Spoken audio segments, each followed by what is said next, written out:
Hey, it's ODB, aka the Lincoln Addict. Hopefully you guys are subscribed to the podcast, back into the catbird seat with posting additional content and episodes, working on those.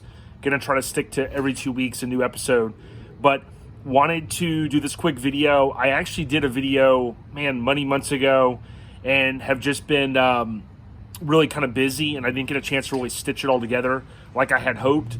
I'm actually also going to be picking up a new computer soon, so it'll give me the opportunity to kind of edit more and just really put out more content is really what's going to happen. But this is my 1964 Lincoln Continental bumper that I ended up getting re-chromed from Advanced Plating. They're in Tennessee, best in the world as far as my opinion goes. You can look them up, Advanced Plating, on Instagram as well. Really good people. And they had a fire back in 2018. So I had dropped this off knowing that they had the fire already, and they were basically looking to either move facilities or start from scratch. And I dropped this off at the Turkey Rod Run November of 2018, knowing that it was going to take some time. Now, if you listen to the podcast, I believe I've mentioned how long it took. Some can't believe it. But when you're waiting for good quality service, to me, patience is key. So 1964 Lincoln Continental, this bumper was really pretty much what I'll call roached out. It wasn't one that you could just hit it with some polish. You know, there's the old tinfoil trick with soda to get some light surface rust off.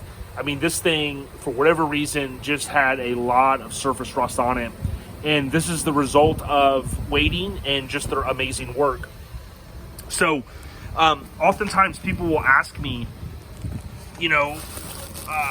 where should I go, this and that. I mean, really, it depends on your budget, but it also really depends on, really how patient you are. I got what I thought was a very fair deal to re-chrome this bumper, and it had, because I'm just going to do this one raw video upload, I'm not going to be able to stitch in a photo. But if you look back on Instagram at hashtag Project Smugglers Blues, that's smugglers with an S, you'll see one of the photos that I had taken of this. I mean, it had just surface rust all here. And then, of course, here are where the bumper inserts go, right? So, like, typically, if there was only surface rust behind there, you're never going to see that. You can clean it up if you wanted to. But this thing really just looked bad. I mean, it was to the point that I took it off of the car shortly after purchasing the car, and I put on another bumper from a 65. From a 65, and I changed the inserts. And I did that because I just knew that this thing had to be redone. And it has, I'll be honest, it's been sitting in this box. They do a fantastic job when they ship things out. I mean, you get all this shredded cardboard. It has been sitting in my garage with this flipped down, so the outside part flipped down, for some time. So you'll actually see some spider webs and things like that on there potentially in this video. But what I would tell you is Advanced Plating in Tennessee is worth the wait, okay? 100%. What I'm going to do today, I'm finally getting some time to be able to do some stuff here and just try to knock some things off the checklist. I've seen this on different hot rod shows. Man, these bumpers are heavy. The shipping is not cheap either, I'll tell you that. You see the back, you can see there's a spider, there's some cobwebs and whatever. All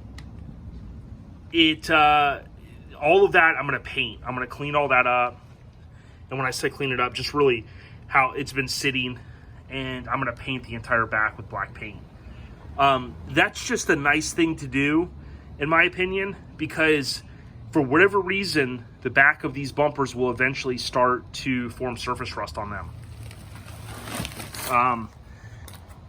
So there you have it. 64 Lincoln Continental bumper. Man, I wish I had a scale here to weigh this thing. This thing weighs a ton. The shipping was not cheap, but the cool thing is they will accommodate you the best they can. So for me, when I took it to the Daytona Turkey Run, also known as the Turkey Rod Run, as we call it in Florida, if you take it to a show that they're going to be at, they basically put it in their box truck and they take it back for you. So you save on that shipping cost to them. So it was a no-brainer, right? I mean, this thing's heavy. Now, granted, I had to carry this in. I carried in this. My wife helped carry a bag that had the two bumperettes. And at the time, I was going to get, I think, both of the bumper ends done. And I ended up getting in contact with the people that sold me the car, and they had found the two bumper ends that had been re-chromed. So I went ahead, I paid the shipping. They sent them to me, and when I saw them, I was like, look, these things are nice. So that resulted in me going ahead and calling an advanced plating. Luckily, they were so backlogged, they said, well, no problem. We could just take those, 3 or 4 pieces, boom, and cut those out of your order. And, we'll, of course, ship those back as well. But for the most part, this is what I ended up with, and super happy. So looking forward to getting this on Project Smuggler's Blues, my 1964 Lincoln Continental Convertible in triple blue. Follow Lincoln Addict Podcast. Give us a listen if you want to hear more. Definitely appreciate you guys. Take care and stay on the rise. Peace.